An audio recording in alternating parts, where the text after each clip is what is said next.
আসসালামু আলাইকুম, আমি হাবিবুর রহমান শুরু করছি জেড টেলিভিশনের নিয়মিত সংবাদ। সাংবাদিকরা জাতির বিবেক, বস্তুনিষ্ঠ সংবাদ পরিবেশন করে সেই বিবেককে প্রশংসনীয় করবেন, মিথ্যা কোনো কিছু প্রচার করবেন না।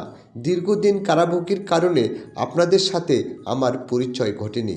আপনারা সকলেই আমার জন্য দোয়া করবেন। রংপুর বদরগঞ্জ 2 আসনের বাংলাদেশ জামাতে ইসলামী মনোনীত প্রার্থী মজলুম জননেতা এটিএম আজহারুল ইসলাম শুক্রবার বিকালে নিজ বাসভবন রংপুরের বদরগঞ্জের বালুয়াভাটায় সাংবাদিকদের সাথে মত বিনিময়কালে এমনটাই বক্তব্য প্রদান করেন। মত বিনিময়কালে জামাতে ইসলামের সকল নেতাকর্মীরা উপস্থিত ছিলেন। যারা সমাজ দুষ্কৃতিকারী, অন্যায়কারী, জুলুমকারী, তারাও আপনারা প্রশংসা করেন বা তাদেরও আপনারা জনগণকে পরিচিত করে দিয়ে যায়। এটাই তো সাংবাদিকদের দায়িত্ব।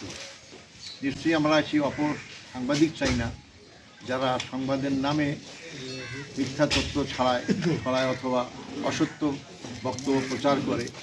এটা সবার জন্য অকল্যাণকর। সেই মিডিয়ার জন্য অকল্যাণকর যে মানুষ তার সম্পর্কে ভালো ধারণা পোষণ করতে চায় না, যারা সবসময় অসত্য কথা বলে অথবা মিথ্যা প্রচার চালায়। এই জন্য আপনারা বিবেকবান, জাতির বিবেক, দেশের বিবেক, নিশ্চয়ই আপনারা সেই বিবেকে খাটিয়েই দেশের জনগণকে ভালোবাসেন বলে পত্রিকায় যোগদান করে দেশ সম্পর্কে জনগণকে অবহিত করেন। আপনারা নতুন পরিবেশে নতুনভাবে নির্বাচন, বহুদিন একটা ফ্যাসিস্ট সরকারের পতনের পরে নতুন এক বাংলাদেশ আমরা পেয়েছি।